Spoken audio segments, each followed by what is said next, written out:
Oke, jadi guys, sekarang ini saya bakalan membuat konten lanjutan terkait sebelumnya. Sekarang saya bakalan podcast kembali dengan Kak Aul dan Kak Koko. Hai Kak. Nah, sekarang ini kemarin kita udah ngebahas tentang sejarah dakwah dari masa ke masa. Sekarang ini kita akan membahas terkait konsep dan implementasi pusat studi dakwah. Oke. Gimana nih Kak Aul kabarnya? Alhamdulillah baik. Kak Koko gimana? Alhamdulillah baik. Baik ya. Udah ngapain aja nih hari ini Kak? Waduh, hari ini udah dari pagi masih kuliah ya. Oh kuliah ya sibuknya. Iya. Kalau Kak Aul? Kalau aku karena udah semester akhir ya udah lebih ke ngurusin magang sama skripsi gitu sih. Oh gitu. Oke, jadi Kak Aul sekarang ini kita akan membahas terkait konsep dan implementasi pusat studi dakwah itu. Pada tahu nggak nih apa itu konsep dakwah, terus gimana implementasi pusat studi dakwah itu? Jujur sih aku belum tahu ya detailnya gimana. Tapi kita tahunya secara general aja sih sebagai orang awam. Sekarang tapi kita diskusi enjoy aja lah ya, jangan ini. Biar apa namanya biar obrolan kita nih nyambung gitu.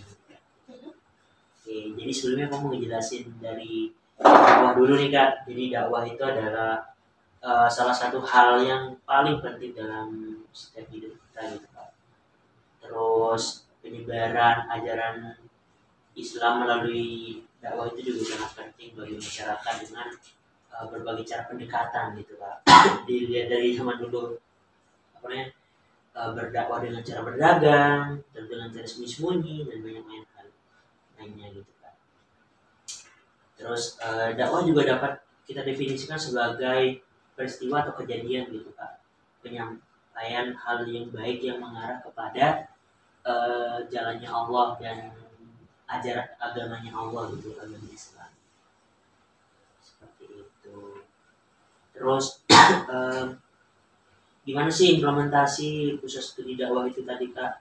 Aku jelasin sedikit juga Kak. Jadi dalam mengimplementasikan itu ada banyak hal gitu Kak yang perlu yang perlu kita tahu gitu, mulai dari struktur organisasinya, terus visi dan misinya itu juga harus jelas gitu Kak gitu. Kan setiap pusat studi dakwah itu pasti ada yang memiliki visi dan misi dan tujuan tentu yang berbeda-beda dan beragam tentunya kayak seperti itu. Gitu Kak. Yang tanya enggak Kak? Jelas ada dong. Kan kamu dijelasin kalau pusat studi dakwah itu harus ada strukturnya yang jelas, visi misi. Tapi kalau aku sebagai orang awam yang melihatnya, organisasi pada umumnya, perusahaan pada umumnya tentu juga pasti punya visi misi, struktur yang jelas itu harus. Terus yang ngebedain pusat studi dakwah ini sendiri dibandingin sama hal-hal umum lainnya itu apa? Tapi kan orang umum ataupun orang awam ya paling nanya pusat studi dakwah. Oh berarti ini kayaknya nih berkaitan sama pengajaran Islam. Di pengajaran Islam saat ceramah di masjid atau mungkin di pondok pesantren atau mungkin kayak yayasan terkait agama, apakah hanya terbatas pada itu aja? Sebenarnya kalau dari zaman dulu, kalau kita ngelihat zaman dulu emang iya Kak, benar sangat terbatas. Tapi seiring berjalannya zaman, seiring berkembangnya zaman itu sendiri Kak. Jadi dakwah itu juga tidak hanya di atas mimbar sekarang. Jadi dakwah ini tuh juga bisa dilakukan dimanapun kita berada. Karena seiring berkembangnya zaman, maka di depan handphone pun itu kita udah bisa tuh menyampaikan hal-hal baik yang itu memvideokan dirinya kita itu terkait gimana caranya itu kita berdakwah gitu. Kita bikin TikTok, kita bikin YouTube, kita bikin tulisan-tulisan dan sebagainya. Kalau yang ini termasuk dakwah juga nggak yang dilakukan kayak kita nih ngobrolin hal-hal terkait keagamaan gitu? Iya Kak. Kalau di pembahasan kita ini tuh gimana kita ngebahas gimana konsep dakwah secara yang secara umumnya gitu kali ya, seperti itu. Jadi apa namanya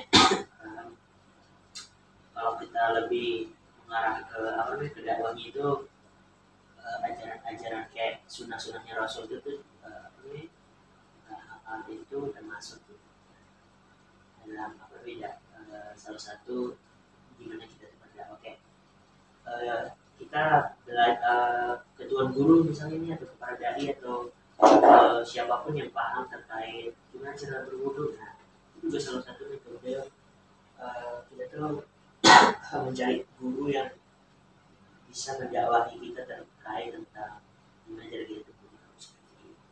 Berarti nih misalnya kuku dengan aku kayak aku bilang, oh gimana sih caranya kita itu bisa untuk misalkan berwudu yang baik yang benar, atau gimana sih caranya supaya kita itu bisa membaca Al-Quran dengan baik. Sementara aku itu kan bukan ustazah ya, aku tuh cuma temennya dia kayak gitu. Itu apa sebenarnya ada dia atau enggak? Yang terpenting itu dia tidak melenceng daripada ajaran-ajaran Islam. Jadi apa namanya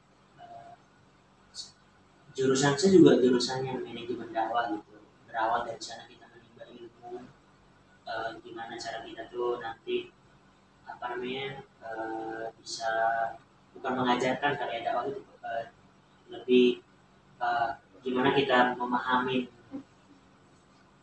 kondisi gitu kan.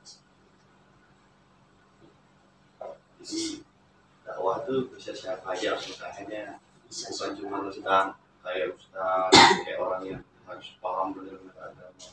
Iya gak sih Harus kalau paham sih sebenarnya. Cuma kan tapi kalau kita ngeliat di masyarakat kita kan apa namanya lebih terkenalnya itu ya, kalau nggak ustadz ya dai, kalau nggak dai ya itu ya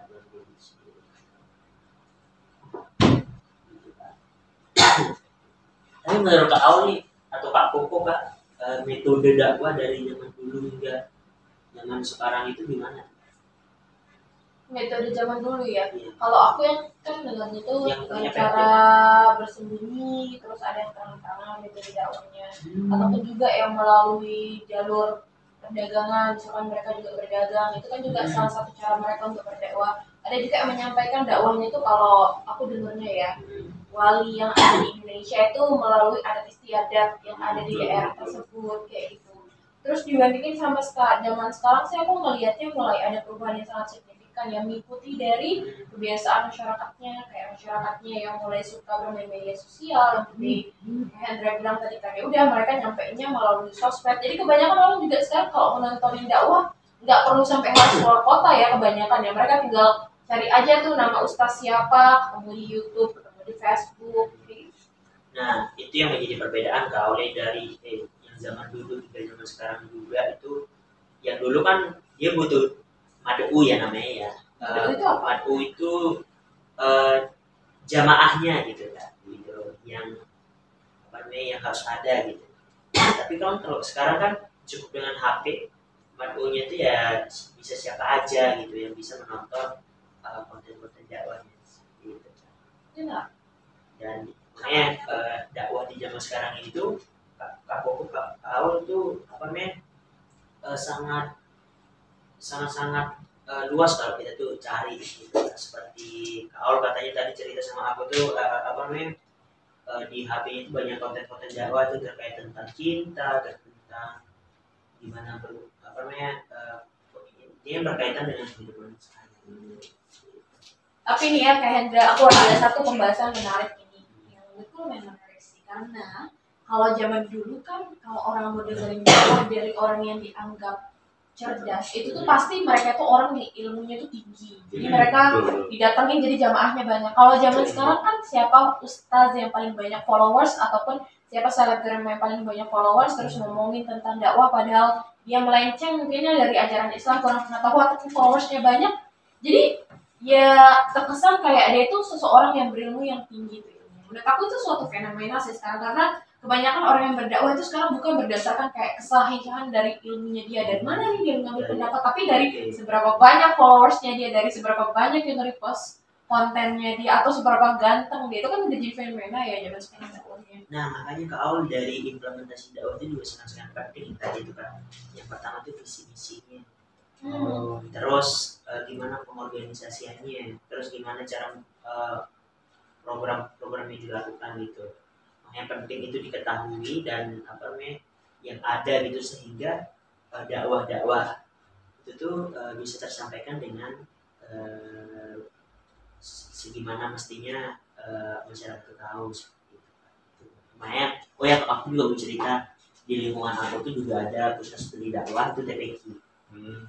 Nah, TPQ ini itu kemarin waktu wawancara sama Ustadznya itu udah berdiri sejak lama banget, udah dari tahun 96, udah lama banget kan, itu kan kita juga belum lahir ya. Iya. Betul nggak sih? Ya. Udah 28 tahun ya kalau hitungannya 2024 Ya, jadi, ini.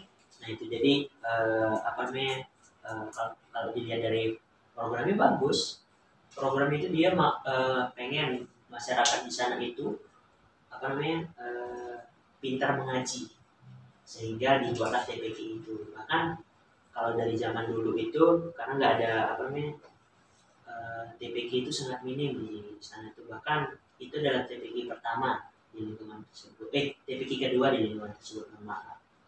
Karena apa namanya kenapa ada TPQ itu, karena seperti tadi biar orang di sana tuh pintar mengaji, jadi dari turun temurun dari zaman orang tua anak itu tuh ada sampai sekarang gitu. Bahkan dulu yang awalnya hanya mengaji, programnya sekarang itu bisa melanjutkan ke pondok gitu. Jadi ketika anaknya nanti udah hatam atau memang usianya itu sudah memang harus mondok, nah mereka melanjutkan itu ke pesantren gitu. Jadi kalau dari menurut aku program-program itu bahkan bagus sih.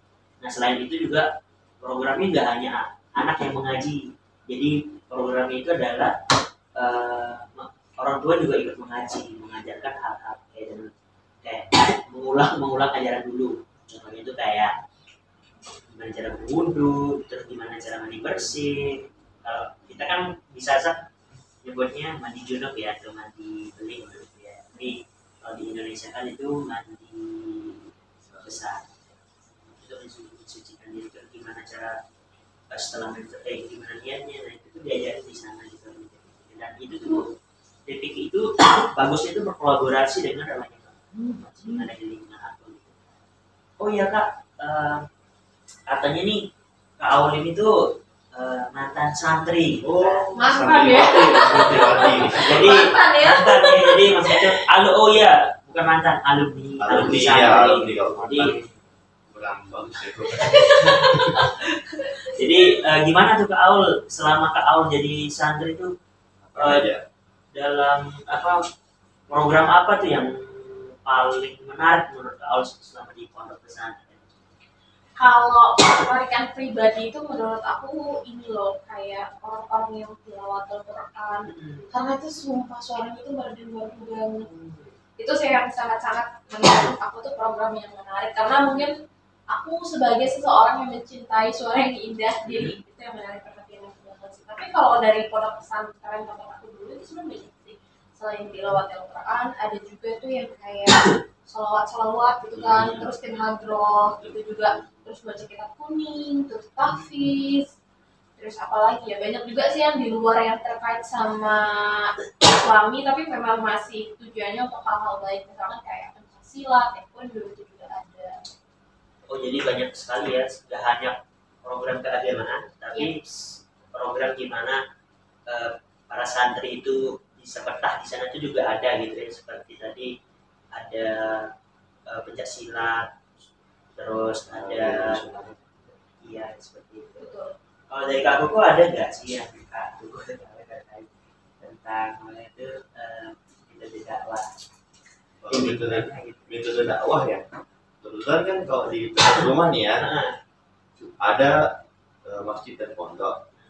Nah kalau di masjid ini biasanya alhamdulillah tetap ada kajian subuh tuh, kajian subuh di hari Selasa sama sebulan sekali itu di malam minggu kajiannya tuh. Datangin ustadz dari luar. Berarti di masjid itu apa namanya nggak hanya tempat ibadah ya? Iya Tapi betul. di sana tuh tempat kajian Bisa ya, jadi. kajian juga. Iya betul. Jadi kan Oh, keren banget. kalau tiap minggu kan misalnya ibu, nah kan yang lakinya kebetulan baru dilaksanain profesor kajian subuh. Kakakku menjadi bagian nggak sih dari remaja masjid? Oh jadi bagian. Masya Allah. Semoga sukses kayak. Oh iya, semoga Tapi makin banyak juga nih remaja ini. boleh diceritain Kak, selain program kajian subuhnya itu ada lagi nggak sih? Kalau di masjid kebetulan ada TPQ sih. Oh, ada TPQ Iya, juga. buat anak-anak. Hmm, gitu ya. Iya. Jadi itu ya, jadi apa namanya, dalam mengimplementasikan usaha studi dakwah itu yang sangat-sangat penting ya. Betul, betul. Dan sangat-sangat struktur tentunya gitu, nggak hanya dibuat, tapi pasti di sana itu ada yang namanya evaluasi gitu kan. Jadi setiap program itu pasti dia bisa jangka panjang dan jangka pendek gitu. Jadi wah, keren banget juga ya kayak di Ya. masing-masing tempatnya Kak Aul, Kak Abobo ya. Iya. Jadi orang-orang juga sudah mulai meninggalkan pemikiran kuno kalau pusat studi dakwah itu pasti ceramah mulu. Padahal di sana itu ada banyak hal-hal yang bisa dikembangkan dengan potensinya, dan juga banyak pengetahuan-pengetahuan baru yang mungkin di luar dari ekspektasi orang-orang. Wow, keren ya. Tapi kalau menurut kalian, kalau dari kalian enakan dakwahnya yang secara online lewat HP dan secara langsung? Kalau aku sih ya melihat zaman sekarang nih, Betul. dari HP bisa, tapi lebih efektif itu lewat secara langsung. Iya. Kenapa? Karena kita bisa saling tanya langsung kepada pembicaranya. Karena kalau di HP atau di konten manapun, kalau kita mau tanya sesuatu, kan di kolom chat tuh udah nggak langsung dijawab. Iya betul. Nah itu juga menjadi kendala ya kan gitu. Kalau nggak kita DM langsung dan Iya seperti ya kayak gitu. Nah jadi ya zaman apa namanya, face to face itu masih yang efektif. Cuma kalau melihat di zaman sekarang ini kembali lagi di dakwahnya itu ya, jadi apa namanya, sangat penting itu kita tuh bisa menyampaikan hal baik gitu, nggak selalu yang hal-hal buruk aja kita lihat di input, tapi banyak hal baik gitu yang bisa kita. Dan bahkan di dalam pembuatan konten itu sangat-sangat apa ya, yang penting itu tadi terakhir evaluasi gitu. Jadi nggak sembarangan kita menyebarkan konten ini yang bisa menimbulkan sara seperti itu. Itu aja sih Kak. Terima kasih ya. Terima kasih juga ya. Seru juga ya bisa berdiskusi sama Kak Aul, Kak Koko. Jadi itu adalah terakhir Kak ya, ada pesan-pesan nggak untuk ini Kak? Singkat aja Kak. Pesan dari aku sih, dakwah itu bisa menjadi sesuatu yang menyenangkan kalau dengan metode yang tepat. Oh iya keren banget. Kalau Kak Koko ada nggak? Kalau dari saya nih Oke. tentang dakwah, sebelumnya makasih nih buat kalian. Oke. Kan jadi Sama-sama. lebih kita bisa tahu tentang apa itu dakwah. Kalau dari saya sih, dakwah nggak perlu panjang-panjang, yang penting singkat tapi bermakna. Masya Allah. Wah. Terima kasih.